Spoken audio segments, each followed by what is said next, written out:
Hello everyone, and welcome to my Young and the Restless official 24 channel. I hope everyone is having a wonderful day.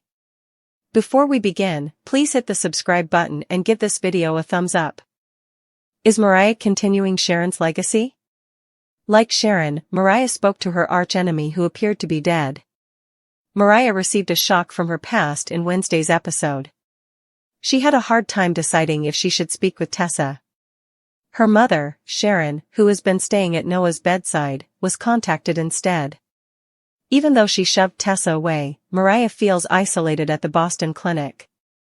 She was then confronted by a former acquaintance. On the other side of her was Ian Ward. He no longer has any control over her, Mariah informed him.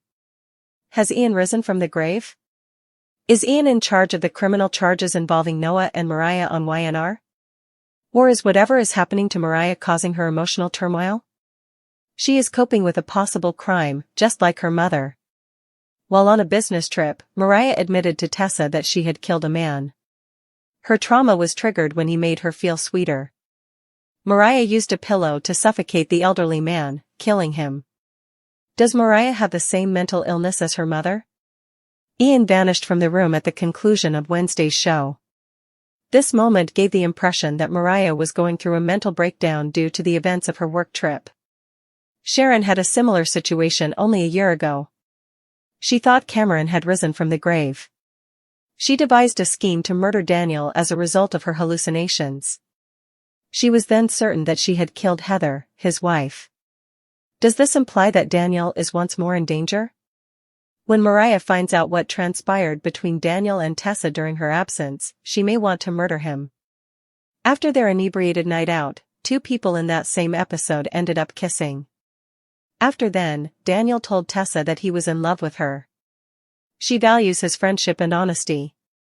However, she made it apparent that she is standing up for Mariah. Will Mariah be able to tackle her inner demons head-on?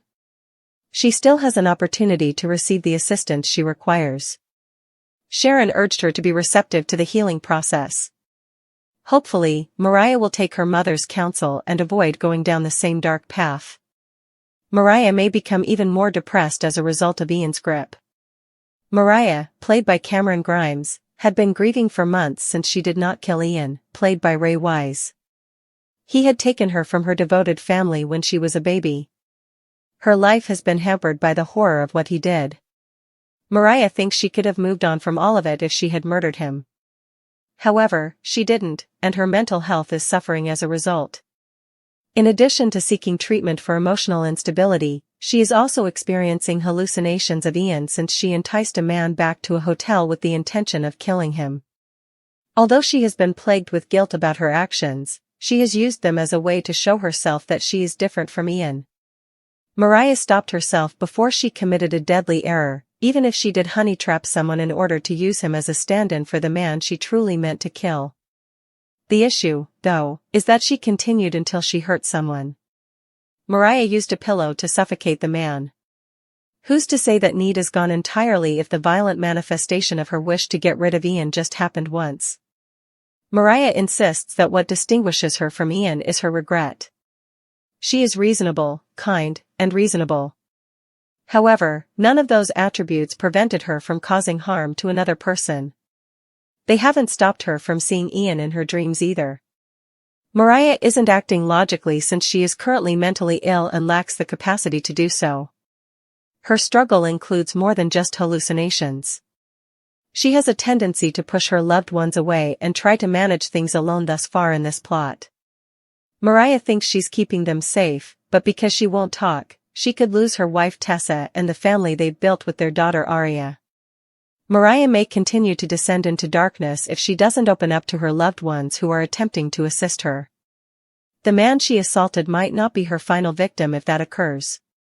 If she believes someone else is Ian, her hallucinations could cause her to harm them.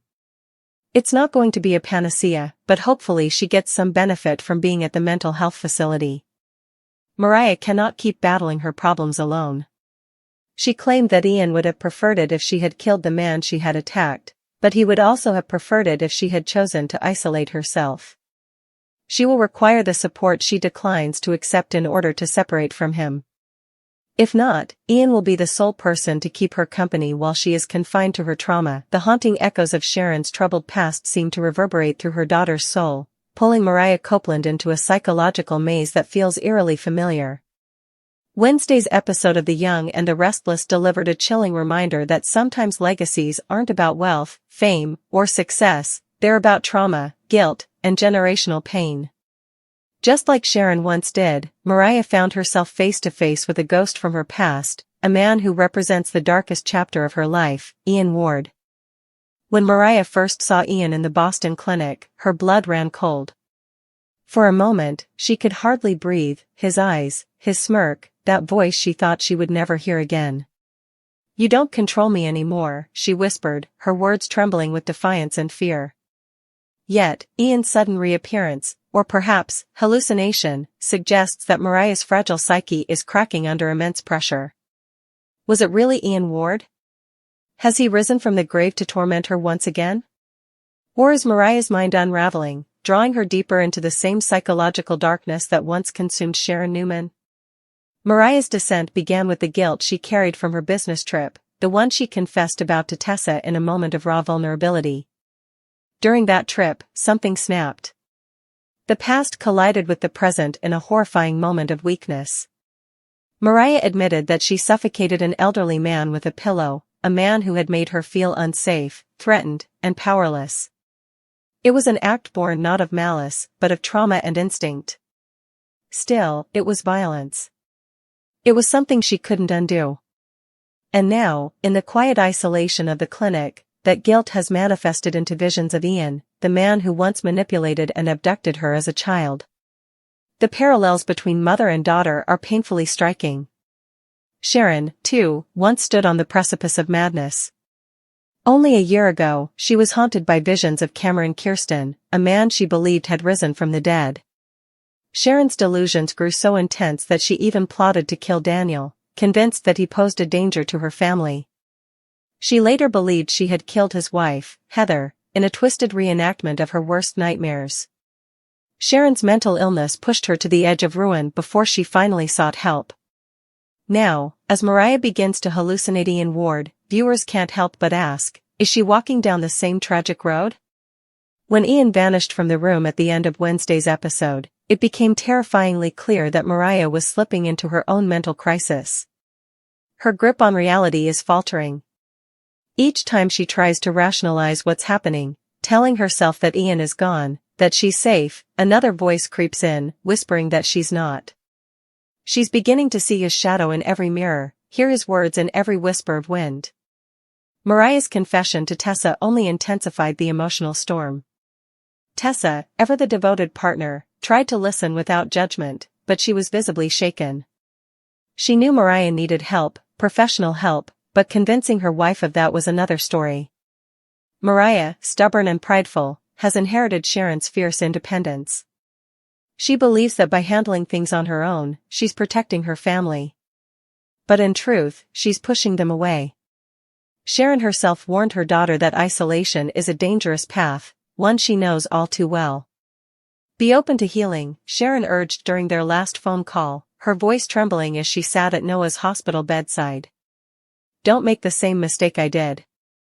But healing feels impossible when ghosts won't stay buried. For Mariah, Ian Ward represents everything she's tried to forget, the stolen childhood, the manipulation, the way he made her question her worth. She believes that if she had killed him years ago, she might finally be free. Instead, Ian's specter haunts her mind, a cruel reminder that evil can outlive the body. And now, Mariah's violent outburst during her work trip, suffocating that man in a moment of blind panic, has opened a wound she can't close. She didn't kill Ian, but in that instant, she became him. The irony is devastating. Mariah has spent her entire adult life proving she isn't her mother, that she's stronger, sharper, less prone to emotional collapse. Yet here she is, hallucinating her abuser, spiraling into paranoia, and fearing she's inherited Sharon's mental illness. When she insists to Tessa that she's fine, the audience sees the tremor in her hands, the vacant look in her eyes. She's not fine, she's unraveling. The hallucinations are only part of her torment. Guilt and self-loathing are feeding her delusions. She's begun to rationalize Ian's voice as something she deserves to hear, as if his cruelty is her punishment. "You're just like me," his phantom sneers in her mind. "You kill to feel in control." Those words echo through her thoughts until she starts to believe them. It's a chilling psychological inheritance. The same way Sharon once believed she was destined for tragedy, Mariah is beginning to think she's destined for madness. The danger isn't just internal. Mariah's mental instability threatens to destroy her marriage. Tessa is growing increasingly worried, especially after Daniel's drunken confession. In that same episode, Daniel told Tessa he was in love with her, a revelation that could ignite another wave of emotional chaos. Though Tessa made it clear that her heart belongs to Mariah, Daniel's honesty might become fuel for Mariah's paranoia. Once she learns of their late-night encounter, she may lash out, not because she's jealous, but because her fractured mind might convince her that Daniel is a threat. Just as Sharon once thought Daniel was part of her hallucinated conspiracy, Mariah might follow the same path, projecting her fears and pain onto him. This spiral could lead to disaster. The man Mariah assaulted may not be her last victim. If she truly believes Ian is back, or that Ian lives on in others, she could lash out again, mistaking an innocent person for her tormentor. Her therapist at the clinic has already warned Sharon that Mariah's hallucinations are escalating, but without consistent treatment, they could become uncontrollable. It's not just about guilt anymore, it's about survival. Mariah's saving grace could be her ability to recognize her own darkness. Unlike Ian, who thrived on manipulation and control, Mariah feels remorse. She is horrified by what she's done, and that emotional response separates her from her abuser. Yet guilt alone cannot heal her. If she continues to isolate herself, rejecting help from Tessa and Sharon, she risks becoming a prisoner to the very trauma she's trying to escape. Sharon knows this story all too well. When she battled her own mental illness, she resisted therapy and medication, convinced she could manage on her own. It wasn't until she hit rock bottom, nearly destroying her relationships and herself, that she finally accepted help. Now, watching her daughter repeat the same mistakes is agony. The mother in Sharon wants to protect Mariah, but the patient in her knows that healing cannot be forced. She can only hope that Mariah will take her advice before it's too late. Thematically, The Young and the Restless is drawing a powerful parallel between two generations of Newman women, both strong, both broken, both haunted by men who tried to control them. Sharon's story was one of redemption after madness, of finding strength through acceptance. Will Mariah's story mirror that, or will it end in tragedy? There's also the question of whether Ian's return has any grounding in reality. Could it be that someone is impersonating him, manipulating Mariah's fragile mental state for ulterior motives? Or is this all in her head, a manifestation of trauma so deep it's become tangible? The ambiguity keeps viewers guessing, blurring the line between psychological horror and genuine threat. Either way, Mariah is at a crossroads. She can choose to confront her demons, admit her need for help, and break free from the shadow of her mother's illness, or she can surrender to the darkness that's been following her since childhood. The latter path promises only destruction, the loss of her family, her freedom, and perhaps even her sanity. Ian Ward's grip on her psyche may be imaginary, but its consequences are painfully real. Each vision, each whispered taunt, pulls her closer to the edge. "You'll never be free of me," the hallucination says, and for a moment, Mariah almost believes it. But deep inside her, there's still a spark of Sharon's resilience, a stubborn refusal to be defined by her pain. That spark is her hope, her inheritance, her mother's true legacy. In the end, Sharon's legacy isn't madness, it's survival. It's the ability to face the ugliest parts of oneself and still choose to fight. For Mariah, that fight has just begun. Her road to healing will be long, painful, and fraught with temptation to give in to despair. But if she listens to Sharon's wisdom, if she lets Tessa love her through the darkness, she might finally escape the shadow of Ian Ward, and prove that she's not her mother's tragedy, but her redemption. Still, the haunting question lingers, is Mariah continuing Sharon's legacy, or rewriting it? Right now, she stands on the razor's edge between past and future, madness and recovery, destruction and salvation. And as Ian's phantom fades into the corners of her mind, whispering one last time, "You'll never escape me," Mariah's trembling voice answers back, "Watch me try." In that moment, we see it, the same fire that's burned in Sharon all these years. The legacy may be dark, but it's also resilient. It's the legacy of survival, of finding light even when surrounded by ghosts. Whether Mariah rises above her pain or sinks deeper into it will determine not only her fate, but the continuation, or rebirth, of Sharon's legacy itself. As the Boston winds howled outside the clinic's old brick walls, Mariah Copeland sat in the sterile, dimly lit room, her hands trembling on her lap. The air around her was heavy with antiseptic and silence, but inside her mind, there was only chaos. Ian Ward's words still echoed in her head, a symphony of guilt, fear, and something worse, familiarity. Every time she tried to convince herself that Ian wasn't there, that she had imagined it all, his face would reappear in the corner of the room, grinning that same haunting grin that once paralyzed her as a child. She wanted to scream, to run, to crawl out of her own skin. But she couldn't, because deep down, part of her feared that maybe Ian wasn't a hallucination at all. Maybe the darkness she saw was truly hers. The parallels to Sharon's own psychological battles have become too uncanny to ignore. Sharon once looked in the mirror and saw Cameron Kirsten staring back at her, his ghost taunting her, manipulating her from beyond the grave. Now it's Mariah's turn, and the cruel irony is that Sharon can't be there to hold her daughter through the nightmare. She's trapped at Noah's bedside, clinging to her comatose son, unaware that her daughter is drowning under the same waves of madness that nearly consumed her years ago. The universe, it seems, has a cruel way of repeating its tragedies through the same bloodlines. Mariah's breakdown has been a long time coming. The unresolved trauma of her abduction by Ian Ward was a wound that never properly healed, merely scabbed over, hiding infection underneath. She spent years pretending she was fine, building a life with Tessa, creating a home, raising their daughter Aria. But the truth is, she's never truly felt safe. Even in the arms of the woman she loves, there has always been a sense of unease, a whisper in the back of her mind telling her that peace is temporary, that monsters don't die, they just wait. Her confrontation with Ian, real or imagined, cracked that fragile illusion. It brought back memories she'd spent years burying, the cold room where Ian held her captive, the manipulation, the fear that she would never see her family again.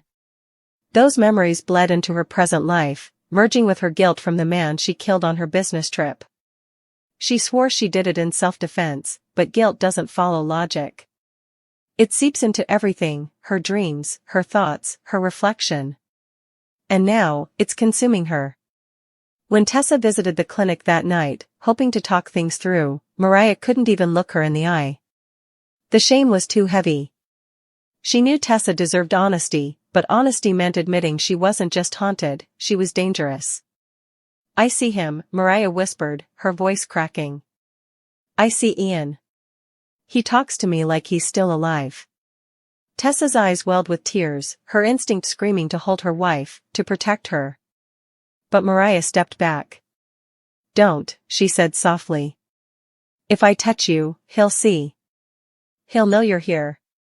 It was a heartbreaking echo of Sharon's own delusions years earlier, when she pushed everyone away, convinced that her visions of Cameron Kirsten were real, that her madness was contagious.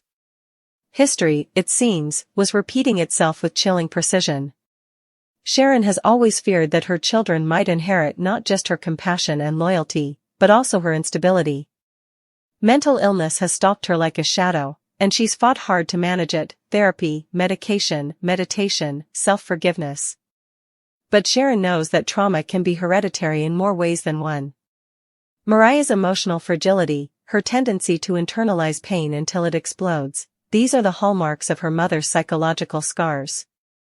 Sharon's greatest fear has come true: her daughter is continuing her legacy, not through strength and healing, but through breakdown and self-destruction. Meanwhile, in Genoa City, whispers are spreading. Word has leaked that Mariah confessed to killing a man on her trip.